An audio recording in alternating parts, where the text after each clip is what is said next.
The first thing you learn working the night shift at a gas station is that silence is never empty. It hums, it presses in, it listens.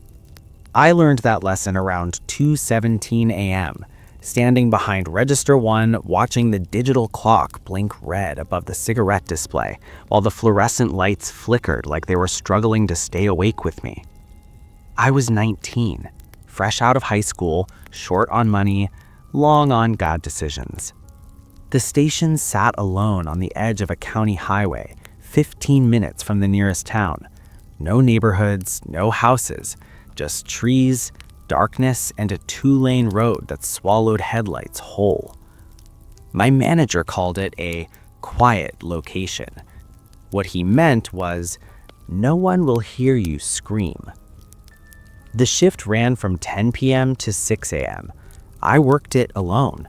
No security guard, no panic room, just a baseball bat under the counter and a phone that barely got signal after midnight. Most nights followed the same rhythm. Truckers, a few drunk college kids, someone buying cigarettes they promised they'd quit. Then long stretches of nothing, broken only by the hum of the refrigerators and the buzz of dying lights. But some nights felt off. This was one of them. It started with the door chime. A soft ding cut through the store, sharp enough to make me flinch. I looked up. No one was there. The glass door stood closed. The parking lot outside was empty. No headlights, no engine noise. Just darkness pressed up against the glass like a held breath. I waited. Nothing. I told myself the chime was glitchy, old sensor, cheap equipment. My manager loved cutting costs more than common sense. I went back to wiping the counter. 30 seconds later, ding. This time, the door opened. A man stepped inside.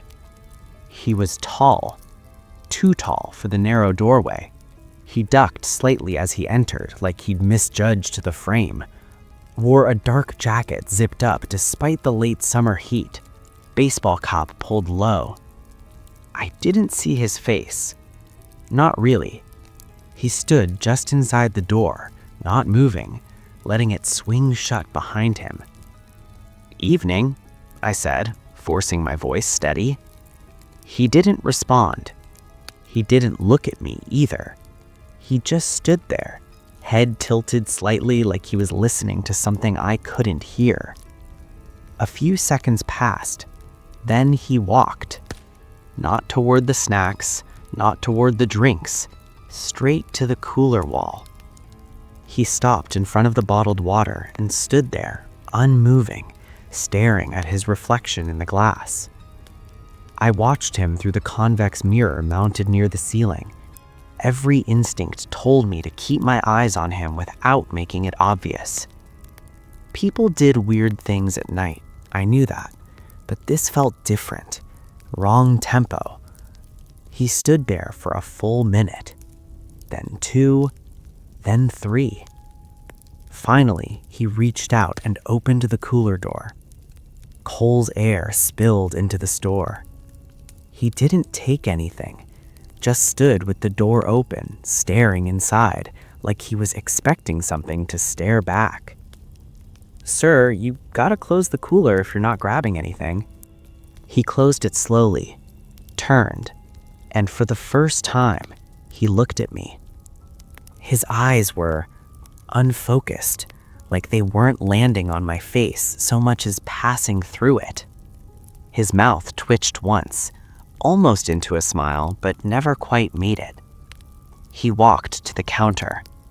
Each step was slow, deliberate, measured. He placed nothing on the counter, just rested his hands flat on the surface and leaned forward slightly.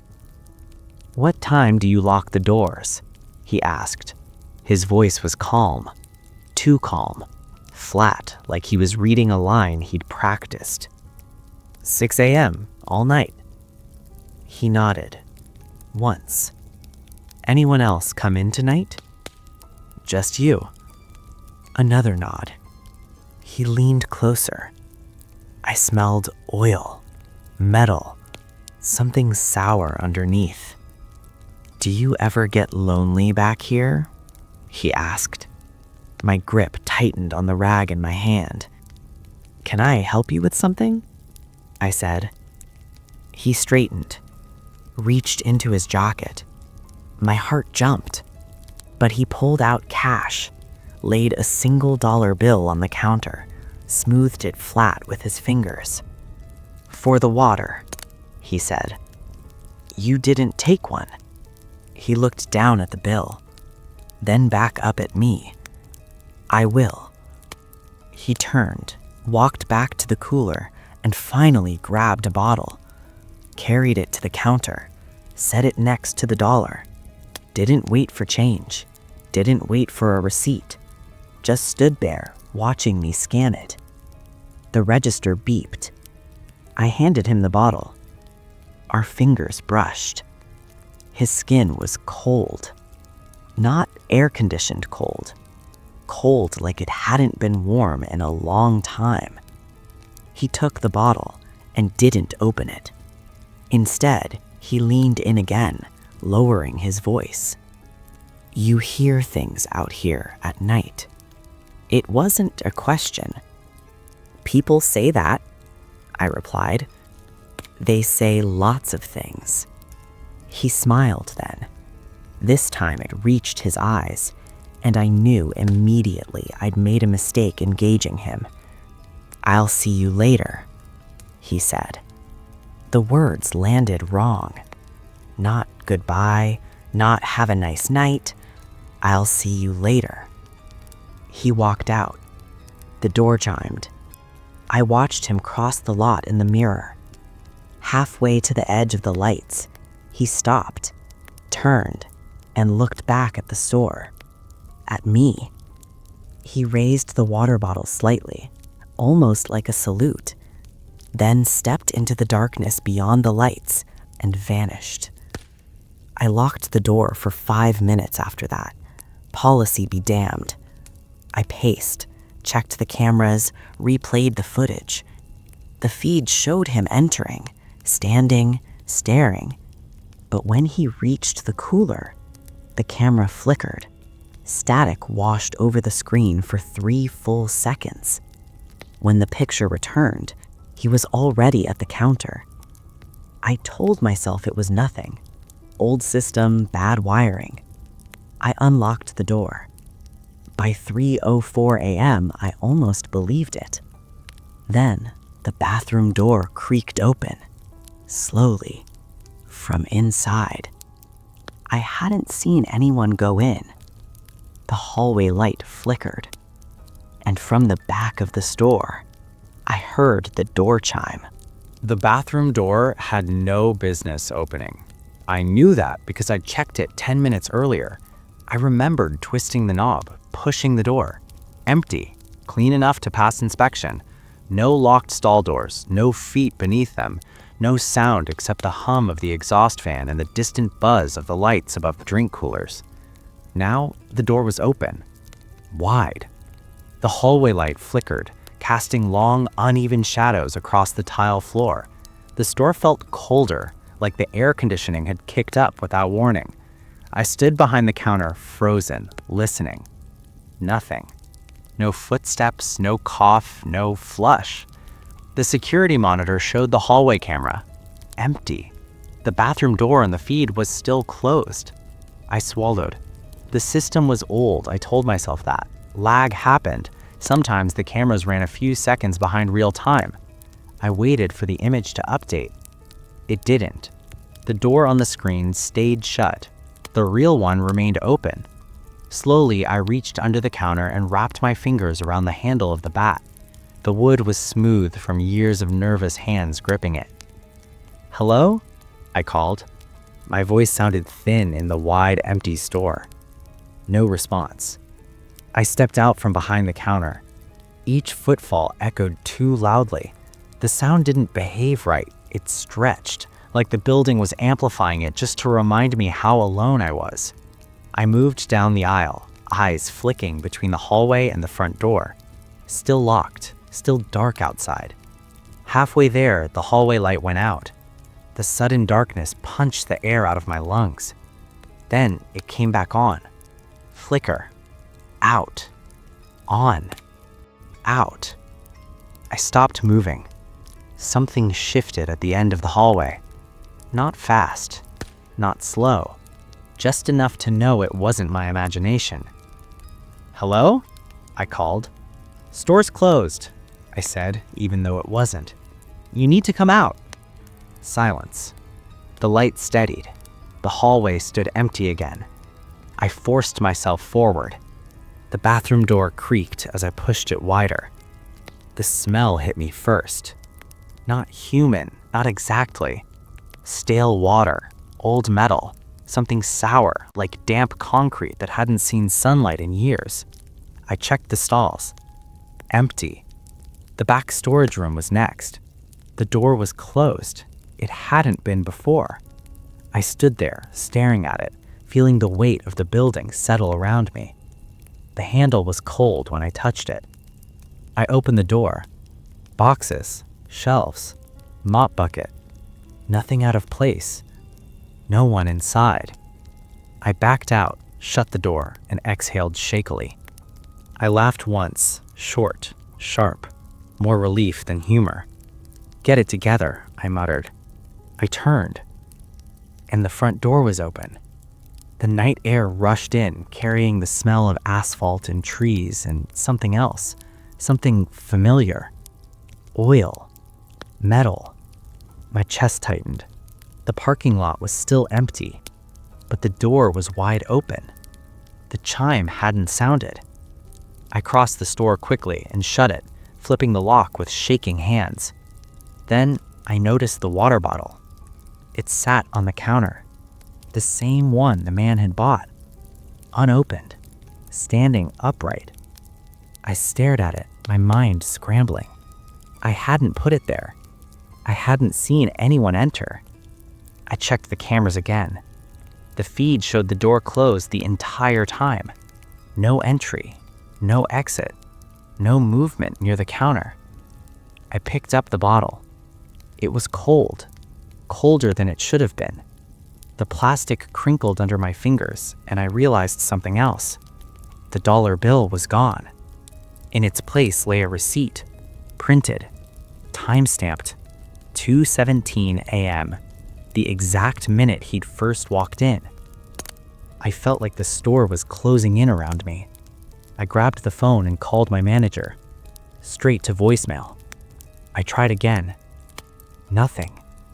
I looked at the clock. 3:26 a.m. 2.5 hours left. I considered walking out, leaving the keys, never coming back. Then the power flickered. Once. Twice. The lights held.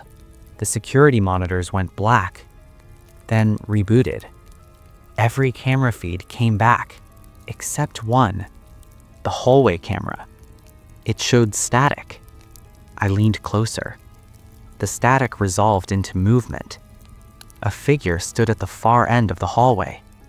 Tall. Head tilted. Facing the camera. Facing me. I stumbled backwards, knocking into the counter. The figure didn't move. The feed glitched. The hallway was empty again. Then, the register drawer slid open. I screamed. The sound ripped out of me before I could stop it. The drawer sat open, empty. The till untouched. The receipt printer whirred. A new slip curled out. I didn't want to look. I did anyway. I'm still here. The letters were bold and dark, burned into the paper like the machine had pressed too hard. I backed towards the door. The handle wouldn't turn. I slammed my shoulder into it. Nothing. The lock clicked on its own. Unlocked. The door swung open. The night yawned wide and waiting. I didn't run. I don't remember walking. Only the sudden cold of the air, the darkness swallowing the light behind me as the door swung shut on its own. I didn't look back. I drove until the sun came up. I quit that morning, never told my manager why. Months later, I stopped for gas at a different station, miles away. As I waited in line, I noticed a familiar bottle in the cooler. Same brand, same condensation, same faint dent near the cap. When I turned to tell the clerk, I caught my reflection in the glass.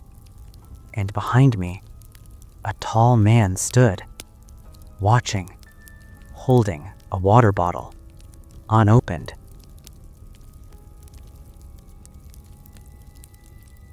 People think night shifts are scary because of robberies. That's not what stays with you. What stays with you are the small things, the moments that don't make sense, the customers who don't follow the rules of normal human behavior, the feeling that the store is no longer a place you work in, but a place you're being kept inside. I worked at a convenience store just off a service road, wedged between a closed-down diner and a stretch of woods that swallowed sound. The kind of store truckers stopped at because it was there, not because they wanted to.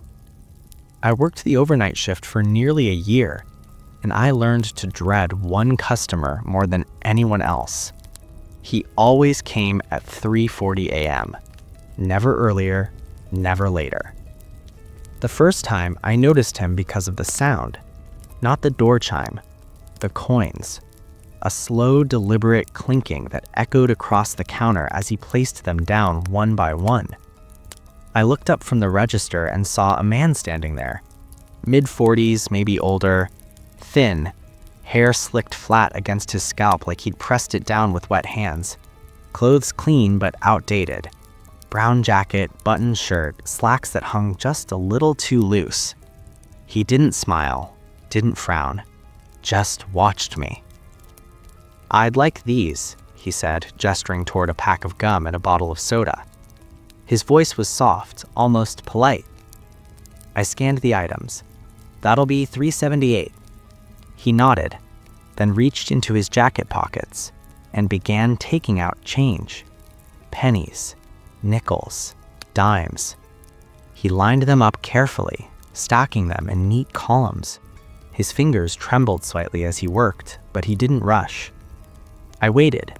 Customers paying in change wasn't unusual. What was unusual was how long he took. He counted each coin under his breath.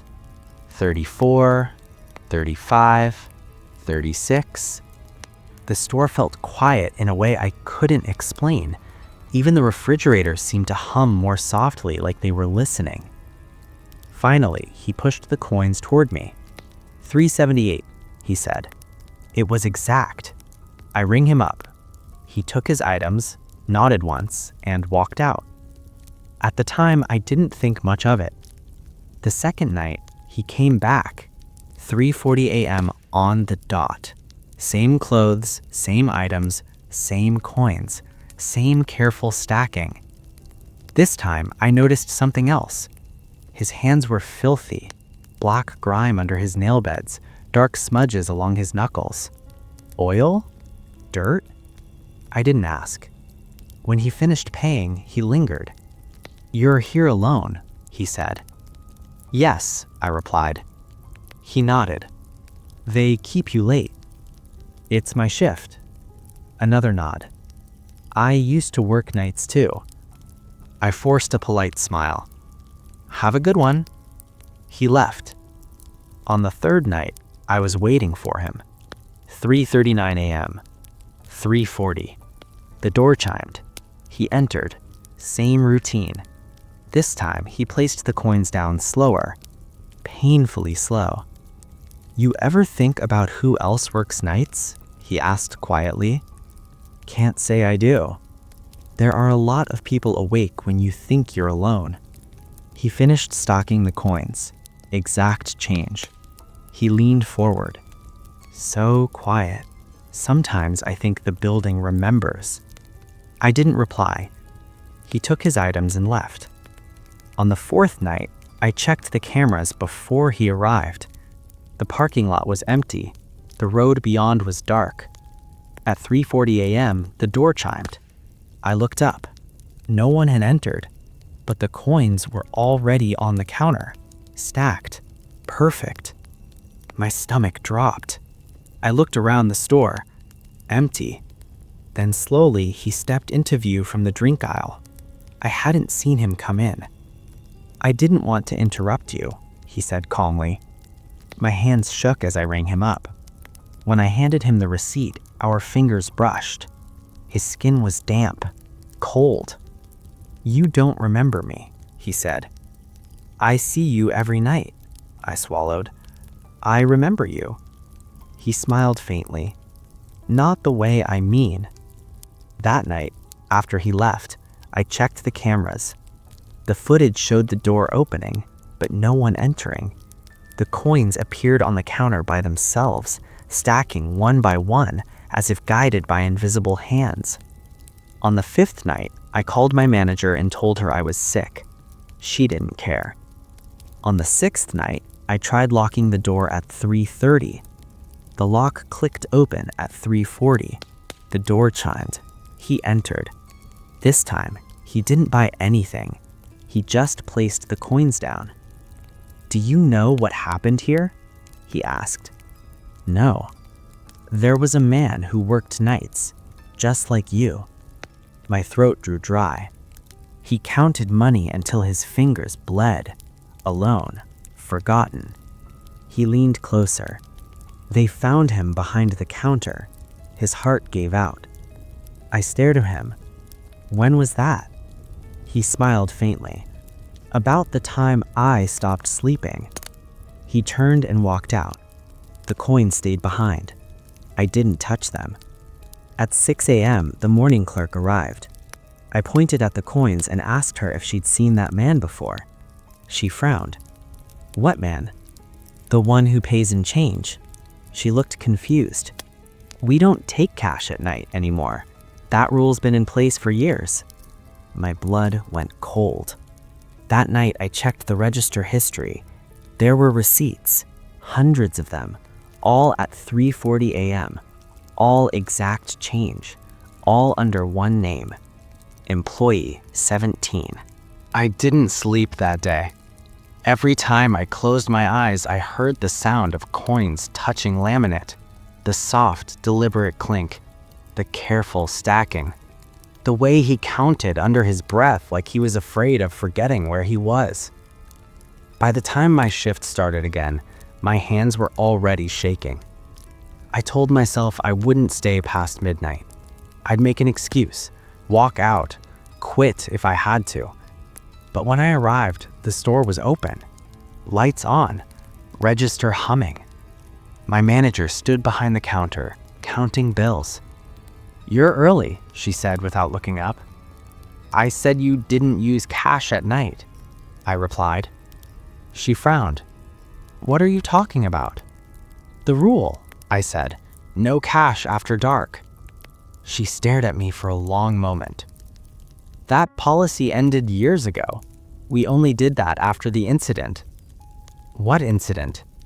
She paused. "Employee 17, she said. "Didn't they tell you?" My stomach turned. "Tell me what?" She sighed. "Guy who worked nights before you. Obsessive about money. Wouldn't let anyone else count the drawer. Found him dead behind the register one morning. Heart failure." I swallowed. "He still comes in," I said. She laughed once. "You need sleep." She left. I worked the shift in a fog. At 3:30 a.m., I locked the doors. At 3:40, the lights dimmed. The door chimed, unlocked itself. He entered. Same clothes, same coins, but something was different. His jacket was darker, wet, stained. "You tried to leave," he said softly. "I can't do this. I'm done." He nodded. "That's what I said too." He placed the coins down, slower than ever. "One night," he said, "the register wouldn't balance, just a few cents off." My chest tightened. They kept me late, said I couldn't go home until it was right. He leaned closer. I stayed alone, counting, recounting, His fingers twitched. My heart started racing, pain in my chest. I thought I could finish first. The store felt colder. I never did. The lights flickered. The coins finished stocking themselves. "Exact change," he whispered. The register drawer slid open. Receipts poured out, spilling onto the floor. Each one stamped, "Employee number 17, clocked in." I backed toward the door. "You can leave," he said, "but someone has to stay." I shook my head. "No." He looked sad for the first time. "Then it won't be me." The lights went out. When they came back, the store was empty. The door was open. The coins were gone. I walked out and never returned. Weeks later, I drove past the store, boarded up, closed. A sign in the window read, "Night shift available."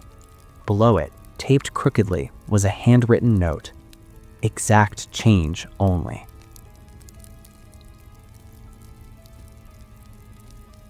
The sign on the door said closed for maintenance. It had said that for 3 weeks. That was the first thing everyone noticed when they drove past the gas station on Route 11. The second thing was that the lights were still on at night. Bright, fluorescent, unblinking, like the place was awake even when it wasn't supposed to be. I didn't work there by choice. I worked there because my uncle owned the property and didn't trust anyone else to keep an eye on it until it sold. The pumps were shut off, the shelves mostly empty, the registers unplugged. But the power stayed on. "Deters vandals," he said. What he meant was someone needs to be there after dark. So every night from sunset until sunrise, I sat behind a counter that didn't ring up sales anymore, in a building that smelled like old coffee and dust and something faintly burnt. I brought a book, a phone charger, a thermos. I told myself it was temporary. The first week was quiet. Cars slowed when they saw the lights. Some pulled in, saw the sign, and left. Others just stared too long before driving away. I locked the door every night, or at least I thought I did. The second week, I started noticing things. The trash can outside moved. Not far, just a few inches closer to the door each night. I assumed it was animals, wind. I moved it back. The next night, it was closer again. On the 10th night, I found footprints, dusty, partial, leading from the edge of the lot to the front door. They stopped there, didn't go back. I checked the lock, still locked. I told myself someone had tried the door and left. I told myself a lot of things. The third week, the knocking started. Always once, always slow, always at exactly 1:12 a.m. Not pounding, not urgent, just a firm, deliberate knock. I never answered. I checked the cameras. There were 4: lot, pumps, door, interior. At 1:12 a.m., the door camera showed nothing. The knock still came. I unplugged the camera monitor. The knock still came. On the 21st night, I decided to leave early. I packed up at midnight, locked the door, turned off half the lights. As I stepped outside, I noticed something new. A man stood near pump 3, tall, still, facing the store. He hadn't been there a second earlier. I froze. He didn't move, didn't wave, didn't step forward. Just stood there, hands at his sides, posture rigid like he was waiting for permission. "Sorry," I said, my voice sounding stupidly loud. "We're closed." He didn't respond. I took a step backward. "So, yeah, closed." Still nothing. The light above pump 3 flickered. When it steadied, the man was closer, halfway between the pumps and the door. I didn't see him walk. I unlocked the door and went back inside, slamming it shut behind me.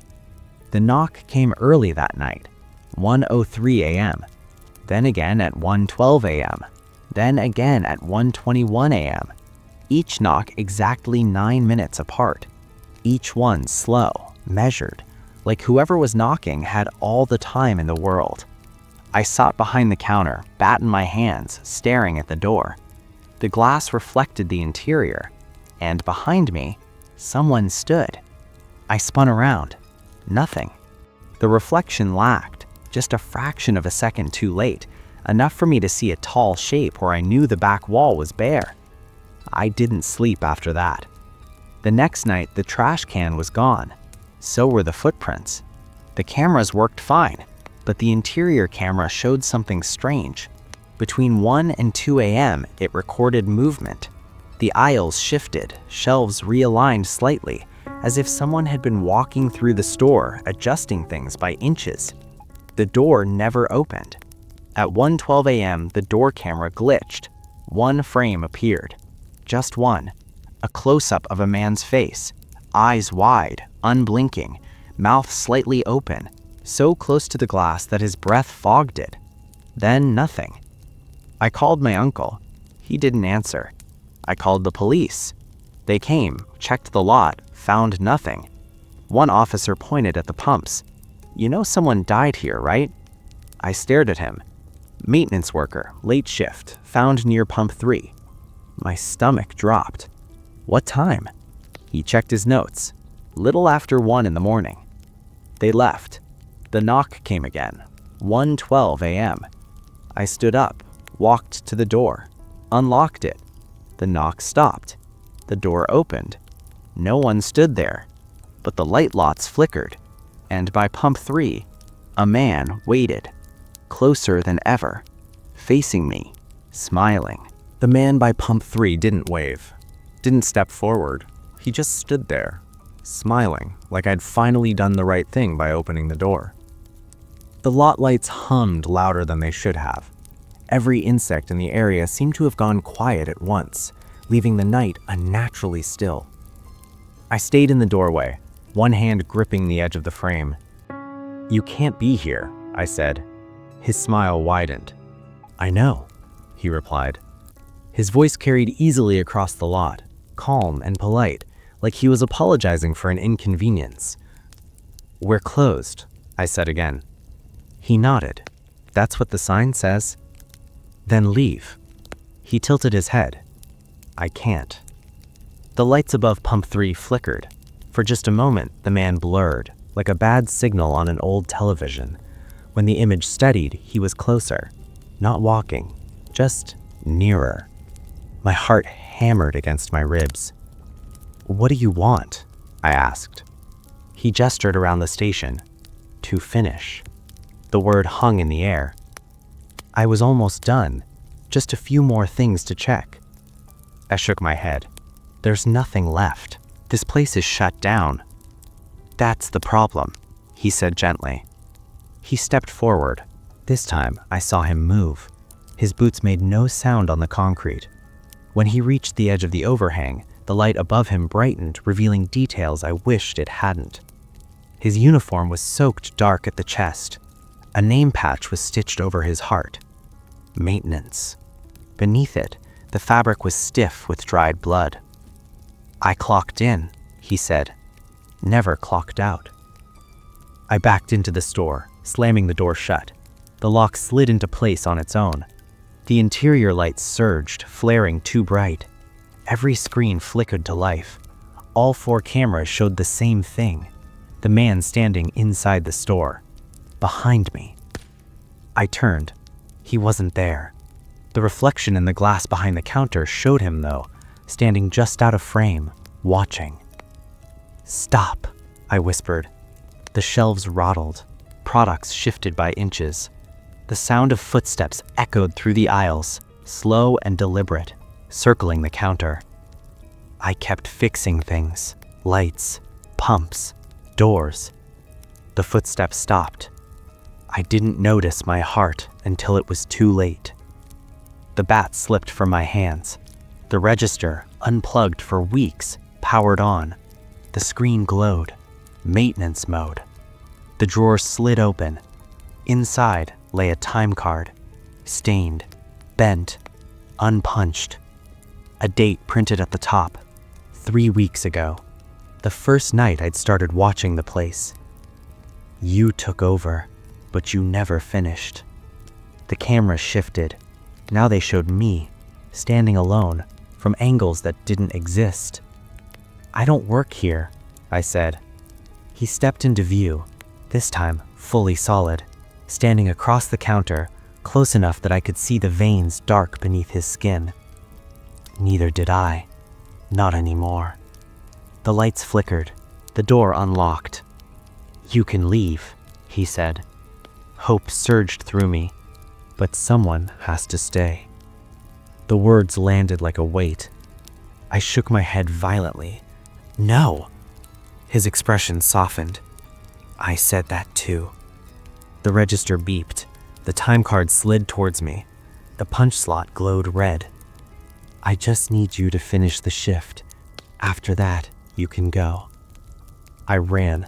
I don't remember unlocking the door, only the sudden rush of cold air, the darkness breaking as I crossed the lot. I didn't look back until I reached my car. The station lights were off, every single one. The building sat dark and empty for the first time in weeks. I drove until dawn. I told my uncle I was done. He didn't argue. A month later, the property sold. The new owners reopened the station.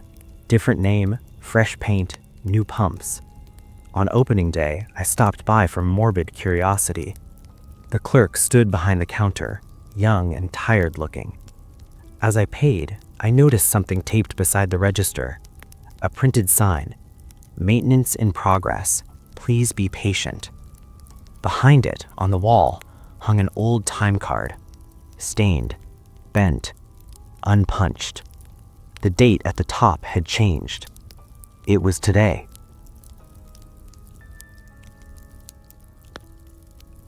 The last delivery of the night is always the one you shouldn't take. Every driver knows that. It's the address that doesn't feel right when you read it. The one too far from the main road, too quiet, too late. And once you accept it, there's no undoing the decision. Evan worked the night shift for a regional delivery service, the kind that promised same-night delivery, no matter how late the order was placed. He liked the hours. Fewer people, less traffic, fewer conversations. By 11:40 p.m., he was already tired, counting down the minutes until he could clock out. His van smelled faintly of cardboard, diesel, and cold coffee. The radio played softly, static bleeding between stations. Rain topped lightly against the windshield as he pulled into a gas station to check his route one last time. One delivery remained. The address appeared on his handheld scanner without warning, not cued earlier, not flagged, just there. Last stop. A single package. Residential. Address unfamiliar. Evan frowned. The system usually locked new orders after 11:30. He refreshed the screen. The address remained. No customer name, no delivery notes. Just a street name he didn't recognize, deep beyond the city grid. He considered declining it. Drivers were allowed to, technically. But declining meant paperwork, questions, delays, and the address wasn't marked unsafe. So he accepted. The GPS hesitated before plotting the route, recalculating longer than usual. When it finally spoke, the voice sounded flatter somehow, less confident. Proceed for 12 miles. That was farther than expected. The city thinned out quickly. Storefront gave way to warehouses. Warehouses gave way to empty lots and long stretches of unlit road. The rain stopped, but the pavement stayed wet, reflecting Evan's headlights in warped, oily streaks. The streetlights grew sparse, then disappeared entirely. Evan checked the time, 12:07 a.m. The road narrowed, becoming something between asphalt and memory, cracked, uneven, patched too many times. Trees pressed closer on both sides, their branches arching overhead like a tunnel. His radio lost signal completely. The static cut out, leaving a silence so complete it felt artificial. That was when Evan noticed something else. There were no other vehicles, no houses, no signs. Just the road stretching forward, guiding him deeper. The GPS chimed again. In 1 mile, turn right. Evan slowed. His fingers tightened around the steering wheel. He hadn't passed a cross street in at least 10 minutes. The idea of a turn felt wrong, like being told to open a door that wasn't there. Then he saw it. A narrow side road branching off the main stretch, barely visible beneath overgrown weeds and darkness. No streetlight, no signpost, just a break in the trees, swallowing the road whole. Evan hesitated. He told himself it was just an old residential area, maybe decommissioned, maybe forgotten, still used by a few people who liked their privacy. That explanation didn't fully convince him, but he turned anyway. The road dipped sharply, then leveled out. The air felt colder here, heavier. His headlights caught glimpses of mailboxes, old, rusted, some bent, some lying on their sides like discarded bones. None had numbers. The GPS remained silent now, as if satisfied. After several minutes, a structure appeared ahead. A house, or what used to be one. It sat back from the road, partially hidden by trees, its shape barely defined in the darkness. No porch light, no windows glowing, just a massive shadow against darker shadow. Evan slowed to a stop at the edge of the driveway. Gravel crunched loudly beneath his tires, the sound unnaturally sharp in the quiet. He checked the scanner. Deliver here. No unit number, no instructions, just the address, confirmed. Evan stayed in the van longer than necessary. He watched the house through the windshield, waiting for something to move. A light, a curtain, a door. Nothing did. Finally, he grabbed the package. It was small, lighter than expected, wrapped in plain cardboard with no return address. It felt cold in his hands, as though it had been stored somewhere underground. He stepped out of the van. The night swallowed the sound of the door closing behind him. Even the forest seemed to hold its breath. Evan became acutely aware of how alone he was, how far he'd driven, how impossible it would be to explain this place if he had to. Halfway up the driveway, he stopped. The house hadn't looked occupied, but now, standing closer, he felt something unmistakable. He was expected. The front door stood slightly open, not wide, just enough. Evan stared at the gap, his heart beginning to beat faster. He told himself someone might be waiting inside, unable to come to the door. Elderly, sick. That explanation sounded thinner with every second. The package felt heavier now. He took another step forward, and somewhere inside the house, something shifted. Evan stood at the edge of the doorway longer than he realized. The gap in the door did not widen. It did not move. It simply existed, a thin, deliberate invitation carved into darkness. The air near the entrance felt wrong, cooler than the night behind him, stale in a way that suggested it had not moved in years. The smell reached him slowly. Dust, old wood, something faintly metallic beneath it all. Not rot, not decay, something preserved too long. He raised his hand and knocked. The sound was swallowed instantly. No echo, no reverberation, just silence. Evan swallowed and leaned forward slightly, peering through the opening. The interior was unlit, but not completely dark. A faint bluish glow seeped in from somewhere deep inside the house, like moonlight filtering through unseen windows. "Delivery," he called, his voice quieter than he intended. No response. He glanced back toward his van. The headlights were still on, cutting a pale tunnel through the trees. For a moment, he considered leaving the package at the door and marking it delivered. Some drivers did that. No one would question it. But the scanner vibrated in his hand. Delivery incomplete. Confirm recipient.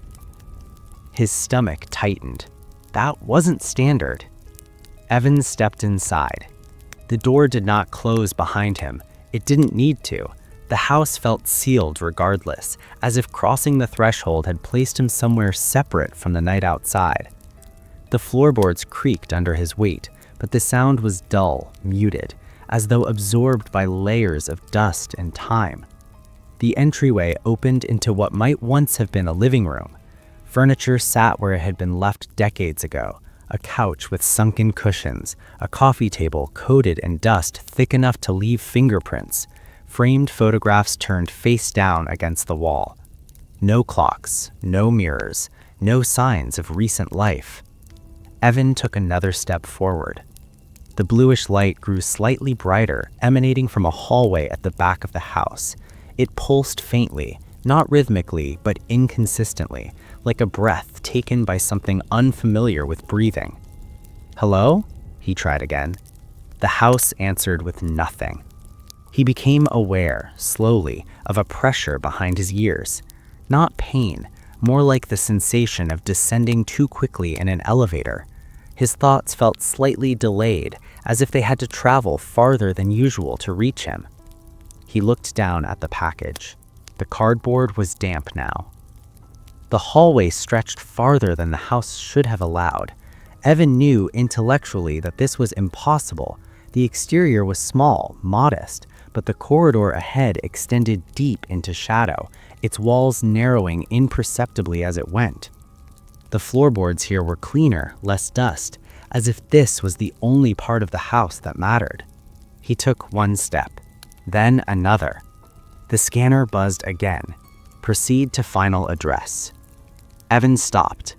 "I'm already here," he whispered, though he wasn't sure why he felt the need to keep his voice low. The hallway responded by growing colder. The bluish light intensified, revealing doors on either side of the corridor, all of them closed, all of them identical.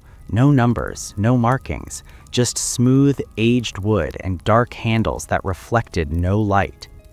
Evan passed the first door, then the second. With each step, the pressure in his head grew heavier. His sense of time began to blur. He couldn't tell how long he'd been walking. Seconds felt stretched. His breathing sounded too loud in his ears, yet the sound seemed distant, disconnected from his body. He reached the end of the hallway. There was only one door here. It was already open. The room beyond was small and bare. No furniture, no windows, just one light source hovering near the ceiling. Not a bulb, not a fixture, but a soft, cold glow that filled the space without revealing its origin. In the center of the room stood a table. On it lay a stack of packages. Dozens of them, all identical to the one in Evan's hands. His breath caught. Some of the packages were new, clean, recently taped.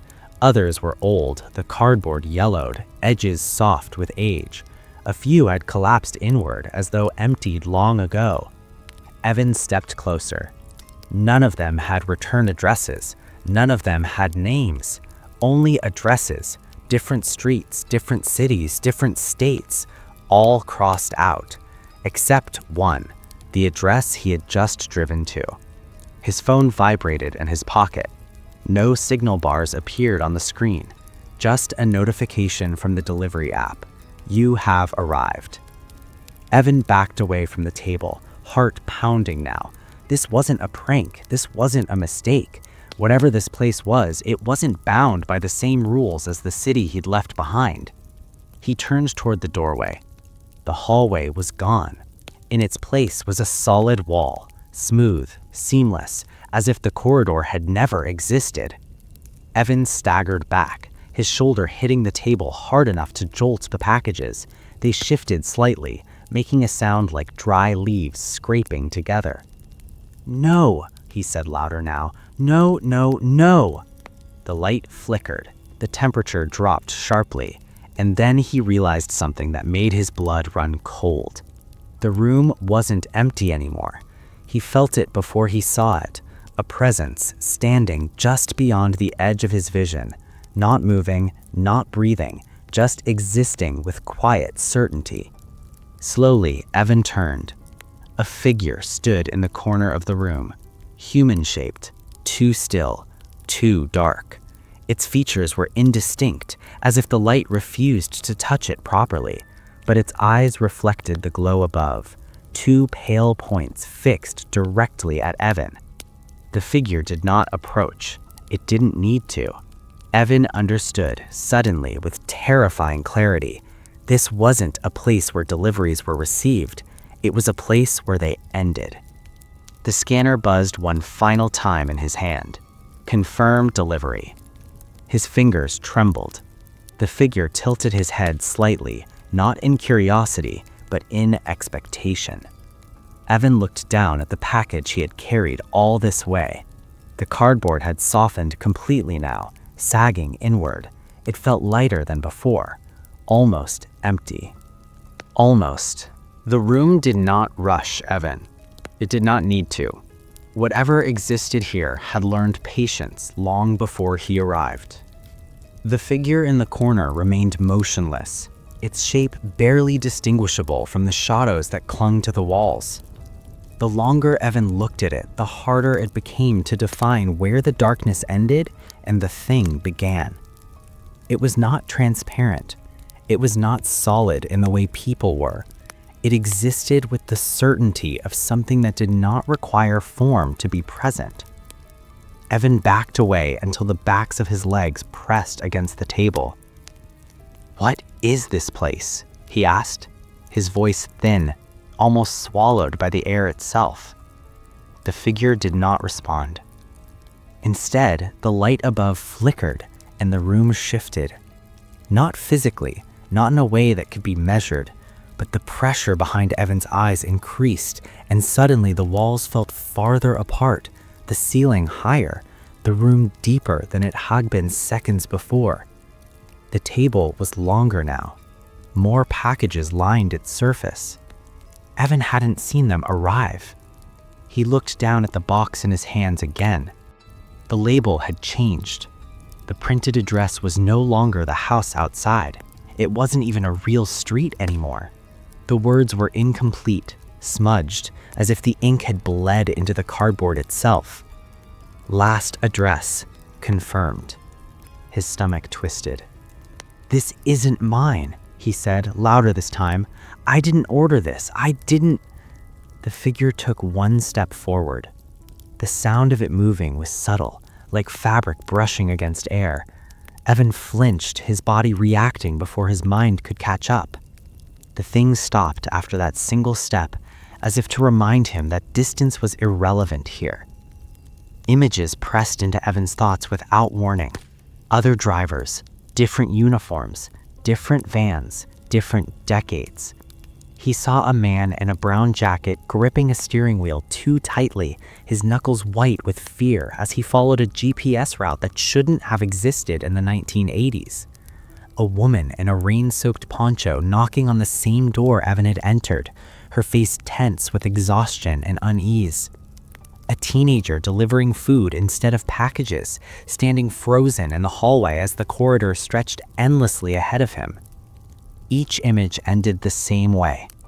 A table, a box, a light that did not belong to any fixture. And then, nothing. Evan staggered, gripping the edge of the table to stay upright. "You take them," he whispered. The figure tilted its head again. Not disagreement, confirmation. The house was not the destination. The road was not the trap. The delivery service itself, the promise of finishing one last job, of completing the route, was the invitation. The figure did not hunt. It waited. The scanner vibrated again, this time violently enough to rattle in Evan's grip. Route updated. Next delivery available. His breath hitched. "There is no next delivery," he said. "I'm still here." The room darkened. The table extended further into the distance, revealing even more packages, stacked neatly now, organized by size, age, and wear. Evan noticed something he hadn't before. Some of the boxes were still breathing. Not visibly, not in any obvious way, but the cardboard flexed subtly, expanding and contracting, as if responding to a rhythm Evan could feel more than hear. Those boxes were newer. Those drivers hadn't been here long. The figure turned slightly, its gaze shifting toward one of the breathing packages. Then it looked back at Evan. Expectation pressed down on him like a physical weight. "What happens to them?" Evan asked, though he already knew the answer. The room responded by showing him. The light above briefly brightened, and the far wall faded away, replaced by something else entirely. A road. Not the one Evan had driven in on. This one was longer, straighter, disappearing into darkness on both ends. Vans and trucks lined its edges, parked neatly, engines silent. Their headlights were off, their doors open.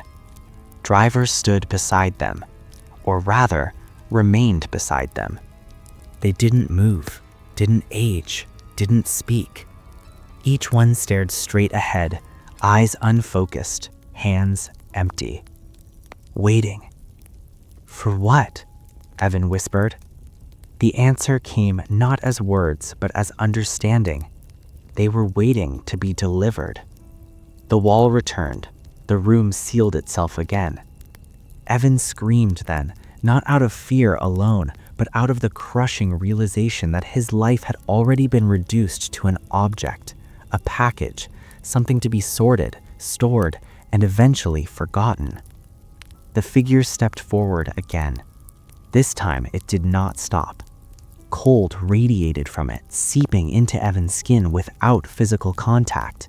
His thoughts slowed, his memories blurred at the edges. He tried to think of his apartment, of the sound of the city, of the weight of the steering wheel beneath his hands. Those memories felt distant, unimportant.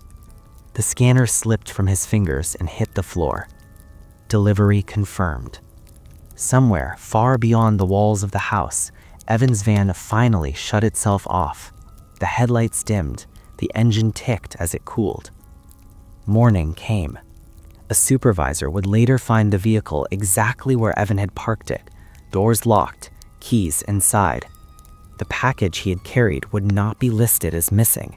It would not appear in any inventory system. It had reached its destination. Weeks later, another driver would accept a late-night order that appeared without warning. The GPS would hesitate. The road would narrow.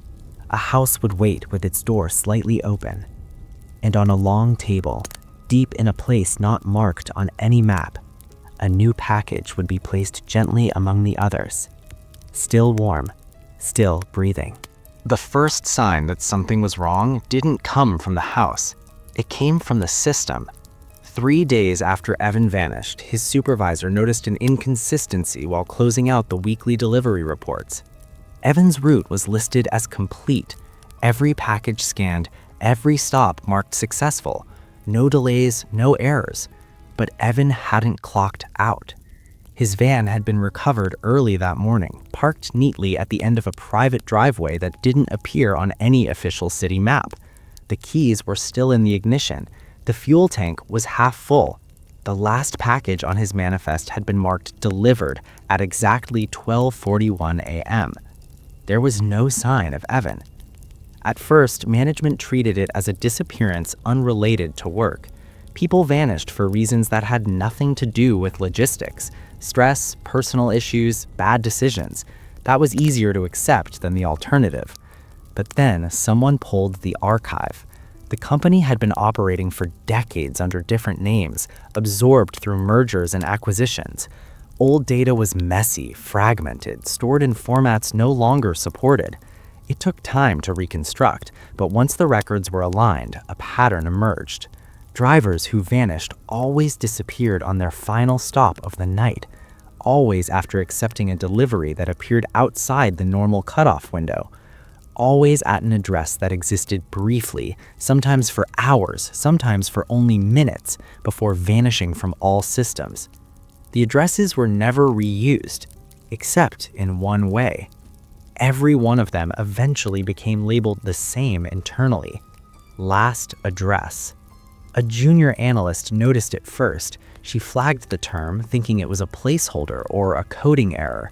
When she searched the database, dozens of entries surfaced, then hundreds. None of the addresses matched real-world locations anymore.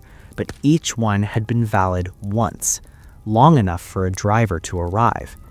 The company attempted to cooperate with authorities, but there was nothing to give them. No camera footage, no GPS data beyond a certain point. Every route ended the same way, a dead zone where tracking stopped, as if the vehicle had driven off the edge of the map, somewhere between infrastructure and absence. Families were notified, statements were made, investigations opened and quietly stalled. What the public never heard was that the system kept generating the orders, even after internal attempts to shut them down. An executive ordered the algorithm taken offline entirely. For 12 hours, no late-night orders appeared. Then, at 12:03 a.m., one came through anyway. A single package, no customer name, no delivery notes, just an address no one recognized, and the label, Priority, Final Route. By now, rumors had begun circulating among drivers. They spoke in low voices at depots and break rooms, sharing stories that sounded eerily similar. A road that didn't feel right, a house that shouldn't have been there, a delivery that felt less like a job and more like an obligation. Veteran drivers started refusing late orders altogether. New hires quit within weeks. Some claimed they felt watched when they drove alone at night, as if something beyond the headlights was measuring how willing they were to keep going. And still, some accepted the orders, because the system asked them to, because finishing the route felt necessary. One driver didn't vanish, not completely. His name was Marcus. He'd been with the company for nearly 15 years and knew the routes better than anyone. When the order appeared on his scanner, he hesitated longer than most. The address made his skin crawl, but he accepted. Marcus later described the house the same way Evan would have had he been able. A door slightly open, a hallway that stretched too far, a room with a table and a light that didn't belong to anything. But Marcus didn't enter fully. Something stopped him at the threshold. He said it felt like standing at the edge of deep water, not afraid of drowning, but aware that stepping in would mean not coming back out the same. He dropped the package inside the doorway and ran. Marcus made it back to his van. He drove until dawn, heart pounding, refusing to stop even when the fuel light came on. When he finally returned to the depot, he collapsed in the parking lot. He survived, but he never delivered another package. What he described afterward haunted everyone who heard it. He said the scanner kept vibrating in his hand as he ran, growing heavier with each step, as if trying to anchor him in place. He said the house didn't chase him. It didn't need to. It simply waited, confident that most people wouldn't turn away. He said that as he crossed the threshold back into the night, he felt something shift behind him, like a door closing. Not on the house, on him. Marcus aged quickly after that, not physically, but in ways harder to measure. He forgot things, lost time. Sometimes he stared into space and whispered addresses that didn't exist anymore. Doctors called it trauma.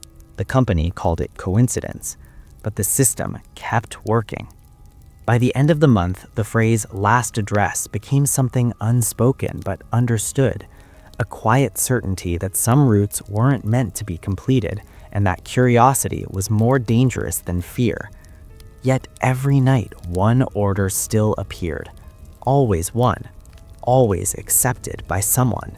Sometimes by mistake. Sometimes by someone new. Sometimes by someone who thought they could handle it.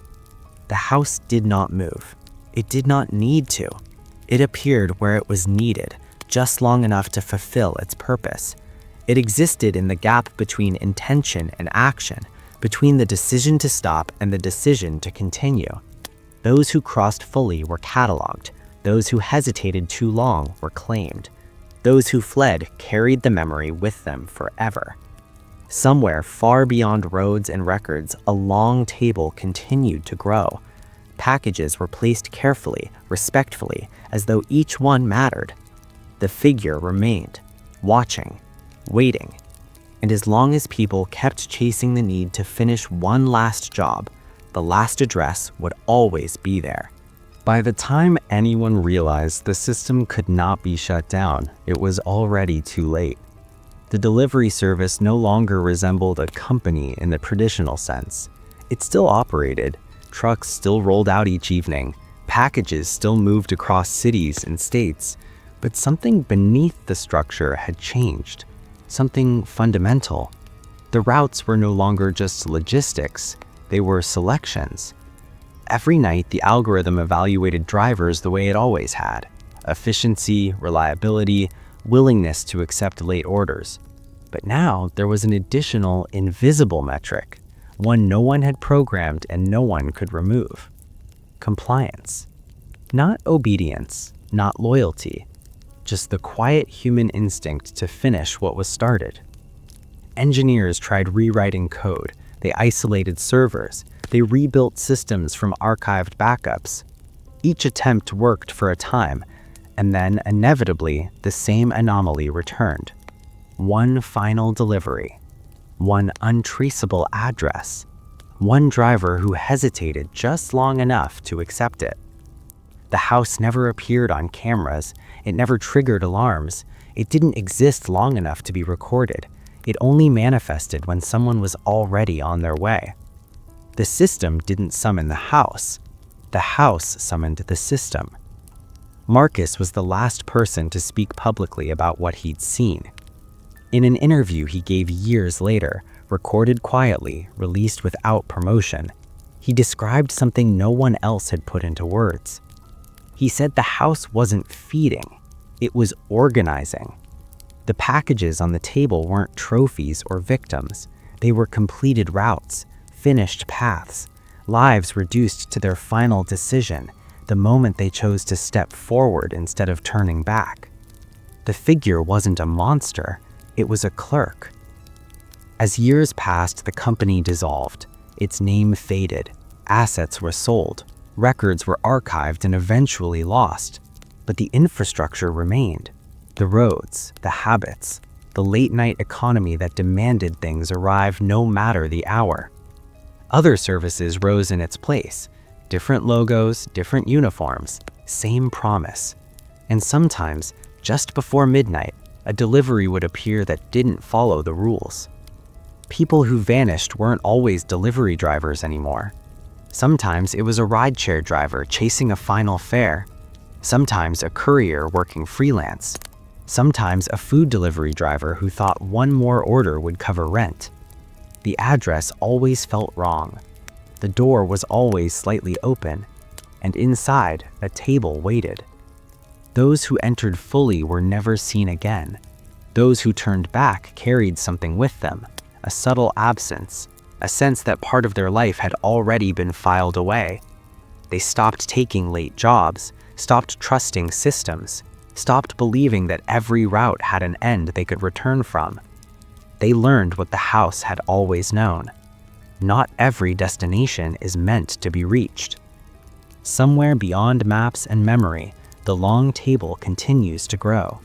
The packages are arranged with care, each one labeled not with a name, but with a moment.